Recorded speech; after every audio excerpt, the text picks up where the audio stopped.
Hi, my name is Tim Murphy. I'm the head football coach at Clovis High School, and today we're going to talk about guaranteed ways to improve your running backs. The last 11 years, running the double wing and I wing, obviously we've run the ball a lot, and our running backs are a crucial part of the success we've had. We've had 11 straight years in the playoffs out of those 11 years, 9 league championships, 5 CIF championship appearances. We've had 3 CIF championships itself, and we're the winningest large school program in Central California this decade. And we are also considered the winningest new school in the state of California's all-time history. In those 11 years, we've also rushed for 4,000 yards in every season. In 1999, going back to the school I came from right before Clovis East High School, Ignacio Valley in the Bay Area, we ran for 5,019 yards, and it's still an all-time Northern and Central California all-time rushing record.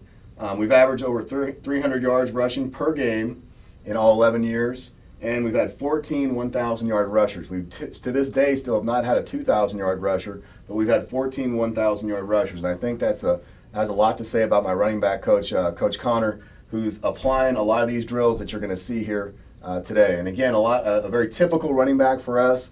It's not your 5'11", 210-pound kid that's going to go to a Division I college. It's more like this young man right here, 5'6", 165-pound kid, rushed for 1,200 yards in 8.5 games. It's a tough, gritty kid that takes the components that we're going to talk about today that has enabled us to get so many yards on the ground over these last 11 years.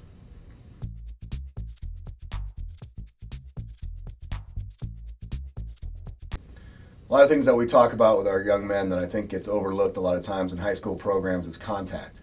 I think a big thing about high school football and getting extra yards has to do with contact mentality and how those kids approach it. We break tackles. That's really our stigma. That's our quote. That's what we hang our hat on, is our kids are going to break tackles. First and foremost, you're a power runner, and we take great pride at breaking tackles. Breaking tackles has more to do with will and effort. I think you can teach a kid, and you can have a kid will himself to break tackles much easier than you can get a kid to actually take his 40 time down, say 3/10 of a second, or his vertical jump, or gaining 15, 20 pounds. I think there's a real mental side to breaking tackles. We never accept going down, okay? And this is kind of the quote I want them to have in their head. I don't care if the entire defense hits me, grabs me, jumps on me, trips me, anything. I am not going to go down. So right when that kid's number is called in the huddle, say it's 24 power and our two-back knows he's getting the ball, this is the kind of thing I want to have running throughout his head. I am not going down no matter what happens. I'm going to break any tackle, and I'm not going to come up with any excuse of why I went down.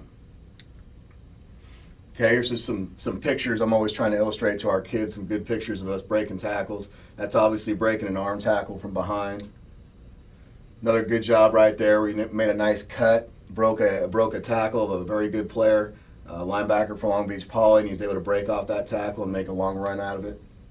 Twisting and spinning. When we twist with power. When we spin with power. A lot of times people think the spin is a pretty move. We practice it more as a power move than anything else. Like push off by stiff arming, push off with the forearm. We use a lift, we use a stiff arm that we're going to get into, and this kid RJ Bell was really good at the stiff arm. Shuffle, we do some drills, and you'll see at the end of the video we do a lot of drills where we actually shuffle or get hit backwards, but we want to regain our feet going forward again. I think a lot of times when kids get caught off balance or they get knocked sideways, they don't understand how fast they got to return the feet to go in vertical again. So we do a lot of things